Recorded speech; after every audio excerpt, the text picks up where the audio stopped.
તો Gujarat milk marketing ફેડરેશનની ચૂંટણી યોજાવાની છે। ચેરમેન અને વાઇસ ચેરમેન પદ માટે આ ચૂંટણી થશે। થોડી વારમાં નામની જાહેરાત થઈ શકે છે। ચેરમેન અને વાઇસ ચેરમેન માટે કેટલાક નામ ચર્ચામાં છે। બનાસ ડેરીના ચેરમેન શંકર ચૌધરી પ્રબળ દાવેદાર છે, તો પંચામૃત ડેરીના ચેરમેન જેઠા ભરવાડનું નામ પણ અત્યારે ચર્ચામાં ચાલી રહ્યું છે। દૂધસાગર ડેરીના ચેરમેન અશોક ચૌધરીનું નામ પણ અત્યારે ચર્ચામાં છે। તો મિલ્ક માર્કેટિંગ ફેડરેશનની ચૂંટણી યોજાવાની છે, તેમાં કેટલાક જે નામો છે જે અત્યારે ચર્ચામાં ચાલી રહ્યા છે। કેટલીક ડેરીમાં 6 મહિનામાં ચૂંટણી યોજાવાની છે।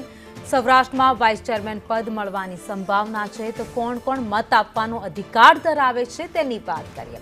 બનાસકાંઠા દૂધસાગર ડેરીના ચેરમેન, કચ્છ સાબર સરહદ ડેરીના ચેરમેન, આ સાથે જ અમૂલ, સુમૂલ અને વસુંધરા ડેરીના ચેરમેન, તો સુગમ, પંચામૃત, આબાદ ડેરીના ચેરમેન મતાધિકારનો ઉપયોગ કરી શકશે, તો મધર, ગોપાલ, દૂધસાગર ડેરીના ચેરમેન મત આપી શકશે।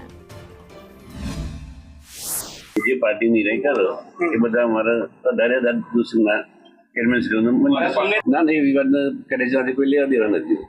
એ સ્થાનિક પ્રશ્ન હતો અમારો, અને જે ડિરેક્ટરો દુભાયા હતા એમના લીધે આપણે પ્રશ્ન બન્યો છે અમારો। પશુપાલકોનો ભાવે સારો આપી દીધો, પશુપાલકોનો કોઈ અસંતોષ જ નહીં। આજે 18 લાખ લીટર દૂધ ચાલુ છે, 10 લાખથી કોઈ દૂધ માઇનસ થયું નથી, અને જે પેટમાં જે દૂધ ચૂકતી એમના મારફત જ આ પ્રશ્ન બન્યો છે। આજે જીસીએમએફ ના ચેરમેન ને વાઇસ ચેરમેન ની નિમણૂક થયું, અને અત્યારે હું એમાં હાજરી આલવા આવ્યો છું।